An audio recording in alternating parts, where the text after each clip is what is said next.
Voilà. Cette point-là, il y a puissance. Pourquoi nous prions? Nous prions, quand nous prions, ce n'est pas juste les paroles vaines pour passer du temps et pour qu'il y ait quelque chose qui se passe. Non, il y a une puissance dans nos prières. Il y a une puissance dans nos prières. Et il y a beaucoup de textes qu'on peut regarder. Mais c'est ce texte que je voudrais vous montrer, Matthieu 18, 18. Jésus qui dit, je vous le dis en vérité, tout ce que vous lirez sur la terre sera lié dans le ciel. Et tout ce que vous délirez, je prononce bien, sur la terre sera délié dans le ciel. C'est comme si Dieu nous donne l'initiative. Il n'a pas dit je vais lier et délier les choses. Ce que vous liez et déliez, ça sera fait dans les ciels. C'est comme si le bal est dans notre camp. Quand on voit un besoin, quelqu'un dans notre famille, un ami, quelqu'un dans notre entourage qui a besoin d'être né de nouveau, qui a besoin de donner sa vie à Jésus, nous prions. Et s'il y a des choses à lier dans le nom de Jésus, s'il y a des puissances ténébreuses qui empêchent ou qui mentent ou qui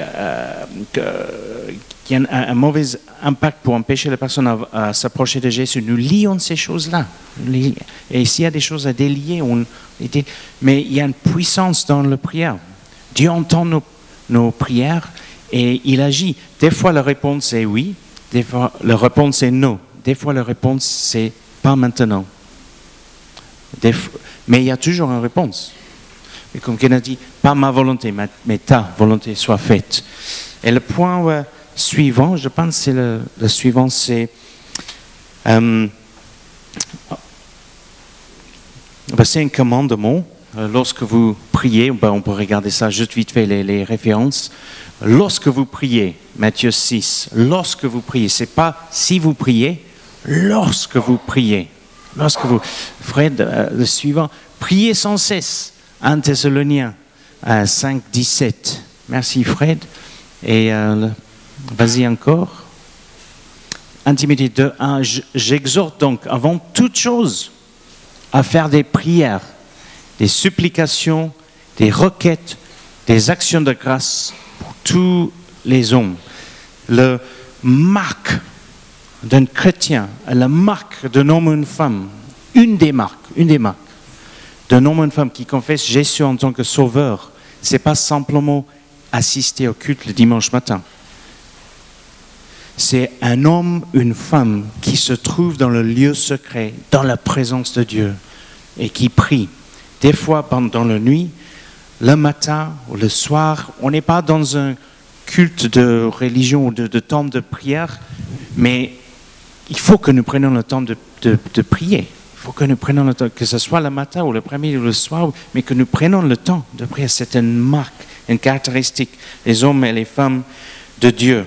Alors, pourquoi c'est tellement important? Et là, je termine avec ce point. Merci, Fred, pour la prière prépare. C'est une des avantages, c'est une des choses. Parce qu'il y a beaucoup de choses. On entend la voix de Dieu, il nous révèle les choses. Mais la prière prépare nos cœurs à faire la volonté de Dieu. Oui, en lisant la parole, on peut découvrir la volonté de Dieu et on veut être obéissant à sa parole et on veut le faire. Très souvent, c'est dans un temps de prière que le Saint-Esprit commence à toucher notre cœur, à préparer notre cœur pour un ministère, pour une œuvre, pour une action il veut qu'on fasse, pour un changement il veut faire réaliser dans notre vie. Et c'est souvent dans les temps de prière que Dieu prépare nos cœurs pour ce qu'il a en réserve pour nous. Un exemple, c'est dans la vie de Paul, l'apôtre Paul, en Actes chapitre 9. Juste ce qui précède ces moments-là, c'est quand Paul, il est un peu comme un djihadiste contre les chrétiens, un radical, un fanatique, fondamentaliste. Il est juif, la foi en Christ, c'est n'importe quoi, ça enlève les gens de la vérité. Alors il a une lettre lui autorisant de fermer les nouvelles églises qui viennent d'être créées et de mettre les chrétiens en prison. Il est sur le chemin de Damas. Il a une rencontre puissante avec Jésus. Il y a cette forte lumière, il tombe de son cheval, il est aveuglé et Jésus lui parle. Et ensuite, il est amené dans une maison et La Bible nous dit que pendant 3 jours, il ne mangeait pas, il ne buvait pas. Et qu'est-ce qu'il faisait pendant ces 3 jours? Il priait. Il priait. Il devait être bouleversé. Toute sa vie, il a cru. Il avait une conception du Messie. Il avait une compréhension de qui le Messie est. Et là, il est bouleversé. Paul, pourquoi tu me persécutes? Lui a dit Jésus. Il est en train essayer de comprendre qui il est vraiment, comment il a pu être à côté de la vérité comme ça. Alors on reprend le texte. Or, il y avait à Damas un disciple nommé Ananias. Le Seigneur lui dit dans une vision, Ananias, il répondit, me voici, Seigneur. Donc déjà, le Seigneur parle à Ananias. C'est super. Et le Seigneur lui dit, lève-toi, va dans la rue qu'on appelle la droite. Ça, c'est précis. Quand le Seigneur nous donne une révélation, des informations très précises. Et je crois que c'est d'actualité pour nous aujourd'hui. Les paroles de connaissance comme ça, le Seigneur peut nous révéler les choses comme ça. Et cherche dans la maison de Judas un nommé Saul de Tarse. Merci Fred. Car il prie. Car il prie. Le Seigneur était en train de préparer son cœur pour un nouveau ministère. Au lieu de détruire l'Église, participer à la construction de l'Église. Au lieu d'écraser l'Église, aider l'Église à se lever. Au lieu de voir l'Église dispersée, voir l'Église se multiplier. Et il a vu en vision, donc pendant que Paul priait, un homme de nom d'Ananias. Donc, Dieu révèle à Ananias qu'il faut aller voir Paul. Dieu révèle à Paul qu'il y a un homme, Ananias, qui va venir lui voir. Voilà l'action du Saint-Esprit. L'action du Saint-Esprit. Dans un temps de prière. Dans un temps de prière. Qui entrait et qui lui imposait les mains afin qu'il recouvre la vue. Dieu, pendant ces 3 jours que Paul priait, Dieu était en train de préparer son cœur pour un tout nouveau ministère. Est-ce que vous pouvez penser à un autre homme dans la Bible qui a prié, je suis sûr, il a prié pendant 3 jours, aussi dans des circonstances très difficiles? Daniel, mais il a prié, il a dû attendre 17 jours pour qu'il y ait un ange, je crois que c'est 17 jours pour qu'un ange vienne, et il continue à prier. Mais c'est un bon exemple. Un autre homme, 3 jours. 3 jours, dans les circonstances difficiles. Jonas. Et Eric a prêché sur Jonas il y a l'année dernière. 3 jours. Circonstances difficiles. Dieu prépare son cœur. Et quand le poisson il met sur la plage, il dit, ok, là je vais faire la volonté de Dieu. Cette fois-ci, je vais parler dans le sens. Repentez-vous. Et il y avait une puissance dans sa prédication. Toute la ville s'est repentie. Je vais m'arrêter là. Pourquoi nous prions? C'est une marque de l'Église. C'est une marque des chrétiens qui confessent Jésus en tant que sauveur. Et quelqu'un a dit, tout ce que Dieu a prévu pour toi et tout ce qu'il est disponible à toi si tu es d'accord à prier. Beaucoup de choses nous accédons dans la prière. Beaucoup de dons sont donnés par l'imposition des mains. Les gens ont reçu le baptême du Saint-Esprit par l'imposition des mains. C'est des temps de prière. C'est des temps de prière.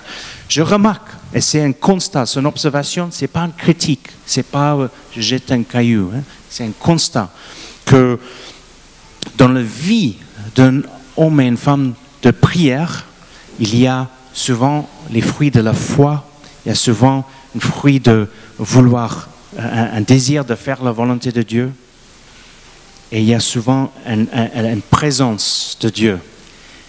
Et Dieu qui répond à des prières, des miracles qui se passent.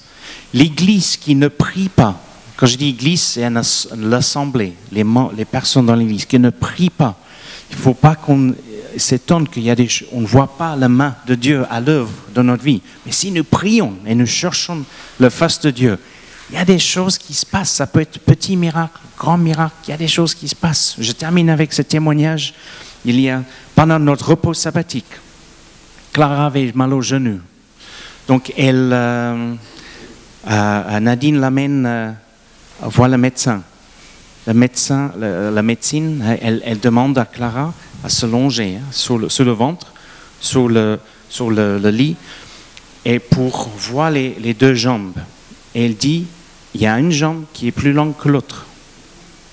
Il faut un radio, elle dit, il faut voir, aller voir faire une radio pour confirmer, pour faire une mesure pour le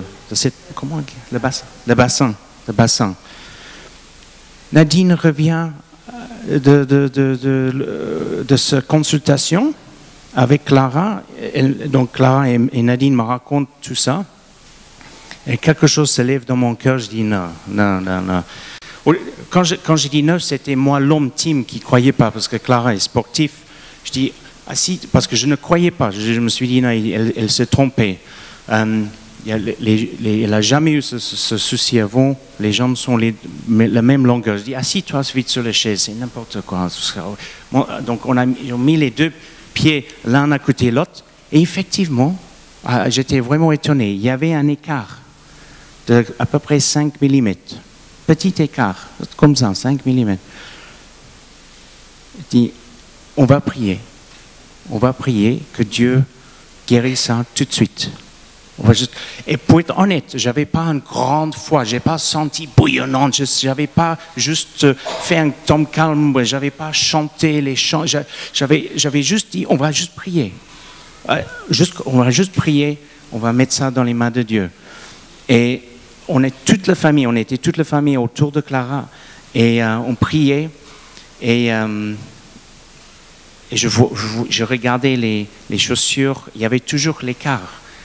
Et je me souviens, dans ma chair, dans ma faiblesse, dans ma manque de foi, je dis, s'il te plaît, Seigneur, parce que je vais avoir la honte devant tous mes enfants.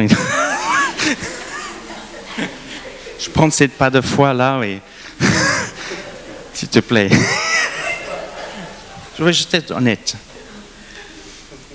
Mais, donc j'ai fermé mes yeux, et j'ai ouvert mes yeux, et bam, les deux pieds étaient exactement la même longueur, le même, c'était...